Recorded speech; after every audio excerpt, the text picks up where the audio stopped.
Hello there. This is Eric speaking. Facebook.com/Eric the Conqueror or YouTube.com/user/TheSandman047. I'm just doing a little light home workout. As you see, I don't really have much equipment at home. I have this, and I have the bench I'm using, and I have this chin-up bar that I made. My brother made it, and I definitely recommend every single man, or even every single household should have a chin-up bar at home. I mean, it's just such a useful tool to just for fitness. Like, I mean, you get up in the morning and you do a couple chins. Like, I think it's just a beneficial tool, and everybody in the world can do chin-ups or pull-ups or the only thing you need is a fucking bar. I mean, you can do that under the stairs, but I don't really like doing that. So just doing a little quick push-pull workout because my back's recovering, but I'm not ready to hit the big weights yet. So I'm doing a little bit of a light workout at home. Maybe it's time for another set of pull-ups. I'll be a second.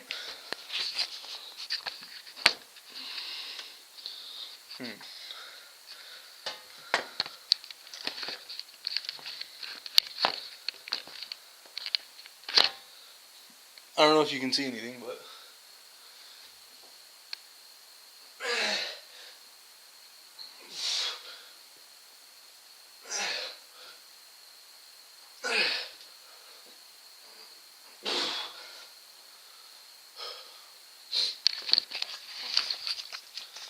just doing sets of 5 pull-ups and about 12 to 15 reps on the incline bench. But that's neither here nor there. What I wanted to talk about right now was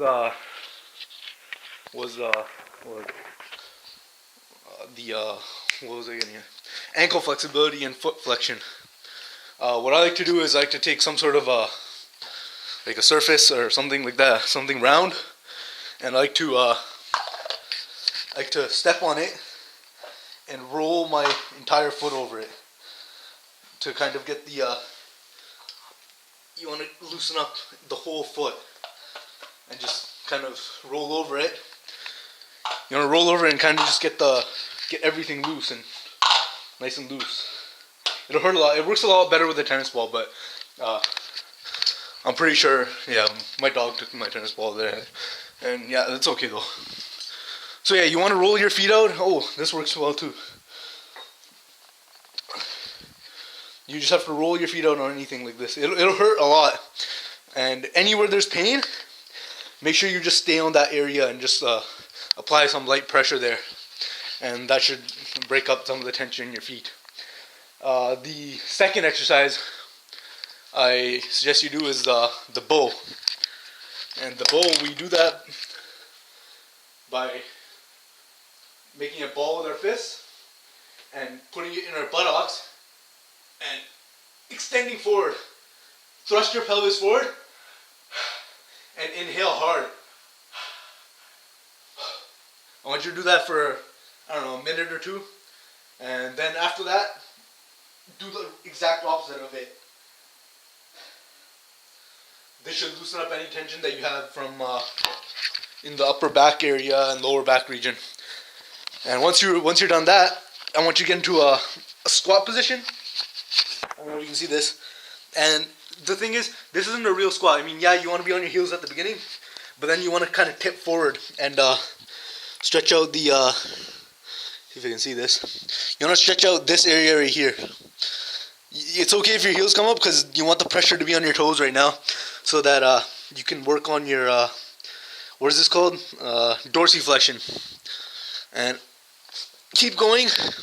Once you're tipped forward all the way, come up and go ahead and put your toes under you, like so, and sit back on them. And you want to kind of, you want to force the toes to flex towards your knee. So you want to encourage a lot. You want to forcefully encourage dorsiflexion. And immediately after that, you can go from here, move the toes backwards, and sit back on them, and kind of hang out there for a while. And this should loosen up your feet substantially. After that, you can roll them out and kind of, do some jumps. And that's just a quick little way to break up some of the tension in your feet. And I do this every morning and every night before I go to bed. And of course, I roll my hips out. And so this was mainly on the feet, but there's another thing you can do. It's back in martial arts, mainly Taekwondo, we used to do this thing where you kind of go into a sumo stance, almost, and point your feet out a little bit, and you want to thrust your pelvis forward and kind of have an anterior pelvic tilt.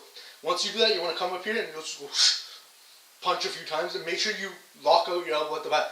And once you do that a few times, start twisting to the side. The thing is, you want to make sure you forcefully exhale at the end of your rep. So it helps to even say something like hoo, hoo, hoo, hoo.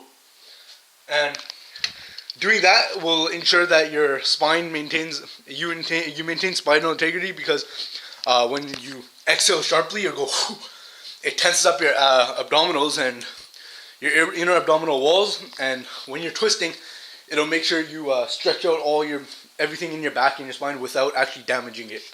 And I think it's important to do that, because I mean, stretching is important and all, but it's not good if you're actually injuring yourself doing it. And I'm very ungrounded at the moment because I mean, I'm in the middle of I just started doing this little quick workout, and I'm pretty wired right now, and I haven't I'm actually very charged right now, so I'm kind of all over the place right now, and I'll be a little bit more mellow afterwards. The thing with the bow is, when you do the bow, you will be very charged. That's a very charging exercise. I learned that a little while ago, and once you're charged, you can discharge. And the discharge is very important, because if we don't discharge, we end up with a lot of muscular tension in our feet, our ankles, our hips, especially our hips. Our hips are like a source of major tension, because we're always being shut down sexually, like especially from a young age, like, and we're told to shut up so our jaw gets tight and all this shit. That's why I do this.